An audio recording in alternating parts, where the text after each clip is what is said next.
And today we're going to talk about what you need to start an e-commerce business.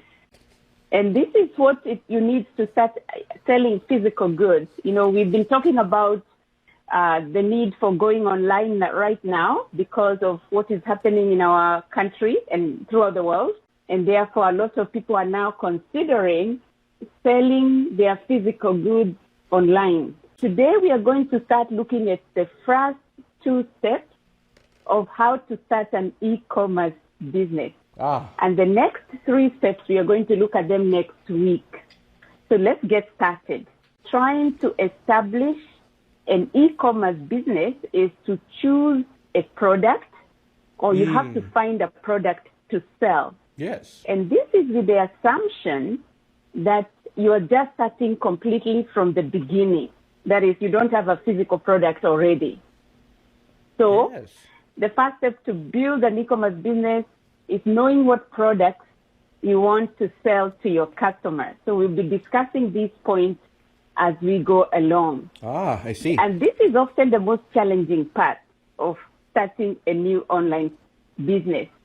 Do some homework for the best places to look for the product ideas, as well as look at trending products that you can consider. So that is the first step. Yes. Finding a product to sell. The second step is evaluating your idea. I see. After you have decided on your product, how do you know if it will sell? How do online entrepreneurs validate their product ideas in potential market? That's the question we want to answer. And one of the most important aspects of starting an e-commerce business is validating that there is a demand for your product. There's nothing more discouraging than spending your time and energy creating a product that you think people will love, only to realize that there is no interest when you launch it. So it's very important to validate that idea. And there are a number of effective ways to validate whether or not you're selling something people want. So let's look at these 5 strategies that you can use to validate your product. And the first strategy is what we call ring the cash register, or simply put, make some sales. The first way you can validate whether your product is viable is to make some sales. So the first and best way to validate your product is to make that initial first sale. And this tells you that customers are seeing the value in your product and exchanging money for it. The second way you can validate your product is to conduct what we call a competitive analysis. I see. To conduct a competitive analysis. And the research that you conduct can be useful when you're still in the idea stage of what to sell. So exploring the current market can also help you mitigate risk and build confidence in your idea before investing too much time or money in it. So evaluate the market for your product as it stands today to ensure that there is enough demand to build a viable business. You know, there are times when people often feel like they just want to go to a market where there is no competition. And that's not a good idea. You need to go to a market where there's already a competition, because it shows that there are people buying that product. There's a market for that product. So one way to make sure there is a healthy market to sell is to look closely at your direct competition. Find out what they are doing and how it compares to what you're planning to do. If they are competitors for your product, it will at least confirm there is existing demand for what you're selling. So businesses that don't make money don't stay long in business. So having competitors who have been in the field already helps to let you know that your product idea may be viable. The next thing is to present your friends and family and some of your early customers with what we call a minimum viable product, an MVP. Yes. And then gather feedback using a free survey. So you could maybe test a product idea that you had or a particular product, and then you test it in the market. That's the early initial product idea, the minimum viable product, before you go too far deep into researching or into investing in the product itself. So you can use a survey to get feedback about the programs or product that you have. You can either use a Google form or you can use what we call a survey monkey. And that will help get you the feedback of whether people really like this idea or this particular product. Monkey. It's a great idea, of course, to include people who are not your direct family or friends, as they may be less biased and they may provide more honest feedback. So when you're doing your survey, at least look for other people that you can include in your survey. And this, of course, will help you find your ideal customer. The third step is to how to conduct that competitive analysis. So don't get discouraged when you see competitors that have already grown big businesses, because, we are human beings. Sometimes we look across the lane, like if you're driving on the road, that's how I always give an analogy.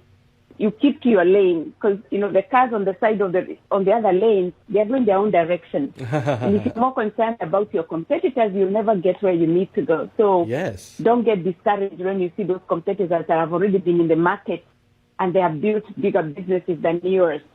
The fact that they exist will give you a good sense of whether what you're offering is unique or different than what's currently in the market, which can point you towards untapped opportunities or help you figure out what to focus on going forward. Because competition is good, because it confirms that there is existing demand for what you plan to sell. So that's always good. I mean, I know there's a lot of talk online of the blue ocean and the red ocean. And the red ocean is that place where there is a lot of competition. And the blue ocean is more of the new idea where there is not much competition. Each of them has its validity, but you need to be able to go where at least you have competitors, you have other people, because it's proven that somebody is buying whatever it is that you're looking for, you're going to sell. And we'll talk about a little bit more of how you stand up, how you stand out, even if you're selling the same thing, So the easiest way to discover your competitors is a simple Google search. So you can also check out maybe hashtags on Instagram or Pinterest, or run a quick search on Facebook and just see what it is they're posting. If you're new to social media, don't feel shy. You can ask a friend to help you. You can also check your competitors' social media to see how engaged their customers are with their posts and products. In fact, one of the best ways I normally find out even who is posting the type of Google ads that I want to know what they're putting in their Google ads. So Facebook now allows you to do that. You can go to the the Facebook ad library, and then you can go to Facebook and check out the Facebook ads that people are running to see how they are crafting their ads. And you can see anybody's Facebook ads if you go to Facebook ad library. Yes. It's a great way to check out negative feedback. Also, if you're looking at their social media platforms about a product and see if you can find a way to improve it. So spying on your competitors is a good thing in business. Yes. The third way you can validate your idea is to research the existing demand. So a third strategy you can use to validate your product and its market is to analyze the demand and also the search volume. Now that you know more about your competitors, take a closer look at the interest from potential customers, because that's what helps. That's that step, which is you're searching to see is there really a demand online. So the easiest place to start is to go to Google Trends. We call it Google Trends. This is a free tool that allows you to see how often people are searching for a product you're selling. So if you went to Google and typed in Google Trends, and then you type out the product that you want, you see that people are actually searching for it. It enables you to see that. So knowing where the market is going can help you make a more informed decision. And using Google Trends lets you see if you're dealing with a trending product that's on the upswing or it's a stagnant product category. So this is a very good tool to use. The last thing you want is, of course, to jump into a declining market.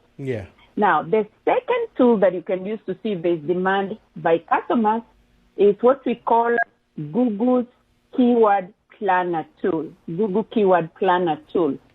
So this tool allows you to search for keywords and phrases related to your product. So let's say, for instance, you're selling hair extensions for ladies. Yes. So you can type in hair extensions, and then hair extensions for ladies. Or you can type, how do I get hair extensions? So you can look at a variety of keywords and phrases, or the cheapest, hair extensions, or the best hair extensions. So those are kind of keywords that you could be typing on Google.